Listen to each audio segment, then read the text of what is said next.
কতজন ভলেন্টিয়ার আছেন এখানে এরকম? আমরা 100 ভলান্টিয়ার আছি। আপনি জানেন কি এই 10 লক্ষর প্রায় 52% হচ্ছে এরকম শিশু।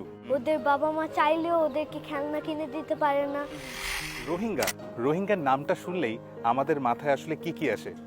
কেউ কেউ বলবে ওরা আমাদের জন্য বোঝা, কেউ কেউ বলবে ওরা আমাদের বাংলাদেশিদের থেকেও অনেক বেশি সুখে আছে, যা চায় তাই পায়, কোনো কাজকর্ম করে না, অনেক সময় প্রয়োজনের অতিরিক্ত জিনিসপত্রও পায়। কেউ বলবে ওরা রান্নার জন্য কক্সবাজারের সকল গাছ কেটে নষ্ট করে দিচ্ছে, কক্সবাজারের স্থানীয় জনগণদের ওদের জন্য অনেক বেশি ভোগান্তি পোহাতে হচ্ছে, এমনিতেই ওনাদেরকে অনেক বেশি ঝামেলা পোহাতে হয়, আর এই রোহিঙ্গারা তাদের জন্য একটা উটকো ঝামেলা। আমার এই ক্ষুদ্র জীবনে আমার বেশ কিছু দেশ ভ্রমণের সুযোগ হয়েছে। প্রত্যেকটা জায়গা থেকে আমি একটা প্রশংসা শুনেছি যে আমরা বাংলাদেশিরা ভীষণ অতিথিপরায়ণ। অতিথিরা আমাদের বাসায় আসলে আমরা যেভাবে আপ্যায়ন করি পৃথিবীর কোনো জাতি সেভাবে করে না। কিন্তু কিছুক্ষণ আগে আমি যে কথাগুলো বললাম তা কিন্তু কোনো অতিথিপরায়ণ দেশের কথা হতে পারে না। আজকের ভিডিওতে আমি এমন কিছু বিষয় উল্লেখ করার চেষ্টা করব যা রোহিঙ্গা তথা শরণার্থী নিয়ে আপনাদের ধ্যান ধারণা কিছুটা হলেও পরিবর্তন আনবে। এছাড়াও আরও একটা উদ্দেশ্য আছে, রোহিঙ্গা নিয়ে যত কথাবার্তা হবে আমরা এই বিষয়ে আরও ভালো করে জানব এবং সারা বিশ্বর মনোযোগ এই বিষয়ের উপর পড়বে, এতেই তাদের সমস্যার সমাধান হবে। শরণার্থী শব্দটা কিন্তু মোটেও সুমধুর না এবং কোনো মানুষই তাদের নিজের বাসস্থান ছেড়ে অন্য কোথাও থাকতে চায় না। মনে আছে তো, আজ থেকে 52 বছর আগে আমরাও কিন্তু কোনো দেশের শরণার্থী হিসেবে ছিলাম এবং বর্তমান পৃথিবীর যে পরিস্থিতি চলছে, খোদা না করুক আমাদের যেন ভবিষ্যতে কোথাও শরণার্থী হিসেবে থাকতে না হয়। অনেকেরই মনে হতে পারে আমাদের দেশের মানুষের এত সমস্যা, কোথায় আমরা তার সমস্যার সমাধান না করে কেন ওদের সমস্যার সমাধান করছি, ওদেরকে কেন সবকিছু দিয়ে দিচ্ছি। মনে রাখবেন ওরা আমাদের শরণার্থী এবং তাদের জন্য বিভিন্ন দেশ এবং সংস্থা থেকে অনুদান আসে, আর এই অনুদান থেকেই তাদেরকে এবং কক্সবাজারের স্থানীয় লোকদেরকে সহায়তা করা হয়। অনেকেরই ধারণা রোহিঙ্গারা প্রচণ্ড আরামে থাকে, কিন্তু কক্সবাজারের যে ক্যাম্পগুলো আমি ভিজিট করেছি তাদের বাসাতে কোনো রকম ইলেকট্রিসিটি নেই। আর যখন আমি বলছি ইলেকট্রিসিটি নেই, তার মানে হচ্ছে তাদের ফ্যান নেই, টেলিভিশন নেই, কোনো এন্টারটেনমেন্টের কোনো ব্যবস্থাই নেই। বাঁশ এবং তেরপাল দিয়ে ঘেরা এই বাসাগুলোতে প্রচন্ড গরমের মধ্যে থাকা সত্যি দুরূহ। কিছু কিছু বাসায় হয়তো সোলার প্যানেল আছে, কিন্তু তা দিয়ে মাত্র একটা লাইট অথবা ফোন চার্জ দেওয়া যায়, তাও হাতে গোনা। রোহিঙ্গাদের কিন্তু আনলিমিটেড কিছু দেওয়া হয় না, জীবন ধারণের জন্য ন্যূনতম কিছু ফুড আইটেম এবং নন ফুড আইটেম দেওয়া হয়।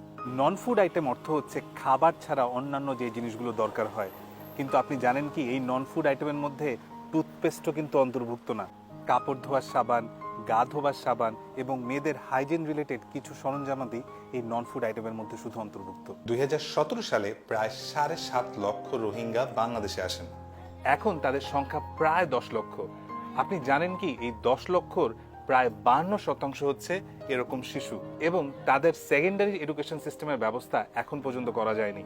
লার্নিং সেন্টারগুলোতে তাদের প্রাইমারি এডুকেশনের জন্য যতটুকু শেখানো হয় তা ম্যাক্সিমাম শেখানো হয় বার্মিজ এবং ইংলিশে, যাতে তারা দেশে ফেরত গেলে দেশের জন্য বোঝা না হয় এবং সেই কারিকুলামের সাথে তারা তাল মিলাতে পারে। ঋতু, আজকে এই জায়গাটা ঘুরে তোমার কি মনে হলো? আমার মনে হয়েছে, আমি দেখেছি যে বাচ্চাদের কোনো খেলনা নাই, ওদের বাবা মা চাইলেও ওদেরকে খেলনা কিনে দিতে পারে না। আর আমি দেখেছি যে ওরা নিজেরাই খেলনা নিজেরাই বানিয়ে ফেলে। প্রথম দিকে রান্নার লাকড়ির জন্য রোহিঙ্গা পরিবাররা গাছ কাটতে বাধ্য হলেও এখন প্রত্যেকটা পরিবার এলপিজি ব্যবহার করে। এখন তারা আর কোনো মতেই গাছ কাটেন না, বরঞ্চ ক্যাম্পের এই বনায়ন কার্যক্রমে তারা ভলেন্টিয়ার হিসেবে কাজ করে। আরেকটা মজার ব্যাপার হচ্ছে, তারা কিন্তু আগে প্রেসার কুকার ব্যবহার করতো না, কিন্তু এখন তারা প্রেসার কুকার ব্যবহার করা শিখে গেছে। এজন্য রান্নার জ্বালানিও বেশ কম খরচ হয়। এখানে প্রতি 20 জন মানুষ বা 4টা ফ্যামিলির জন্য একটা করে সেমি স্ট্রাকচার টয়লেটের ব্যবস্থা আছে, যা সত্যিই ন্যূনতম। আপনারা জানেন কি রোহিঙ্গাদের কিন্তু স্পেশাল ট্রেনিংয়ে ট্রেন করা হয়, যাতে তারা সাইক্লোন, বন্যা বা যে কোনো ধরনের দুর্যোগে সবার আগে রেসপন্ড করতে পারে। এরকম হাজারো রোহিঙ্গা ভলেন্টিয়ার হিসেবে কাজ করে যাচ্ছে নিজেদের কমিউনিটির জন্য এবং অন্যান্য মানবিক সংস্থাগুলোর জন্য। বাবা, এই ওয়াচ টাওয়ারটা কিসের? এই ওয়াচ টাওয়ারটা হচ্ছে হাতির থেকে রক্ষা পাওয়ার জন্য।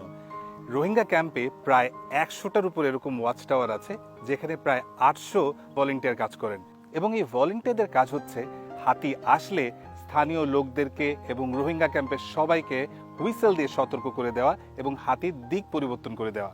অবশেষে বলতে চাই, কোনো রোহিঙ্গাই শরণার্থী হিসেবে থাকতে চায় না, কিন্তু তাদের প্রত্যাবর্তনের পূর্বে কিছু ব্যাপার অবশ্যই খেয়াল রাখতে হবে, যেমন তারা যেন তাদের দেশে প্রপার ডিগনিটি এবং সেফটি নিয়ে ফিরতে পারে এবং তাদের প্রত্যাবর্তনটা যেন সাস্টেনেবল হয়। তাহলে হয়তো যে স্যাক্রিফাইসটা আমরা এত বছর করেছি তার একটা সঠিক মূল্যায়ন হবে এবং তারাও একটা ভালো অভিজ্ঞতা নিয়ে তাদের দেশে ফিরতে পারবে।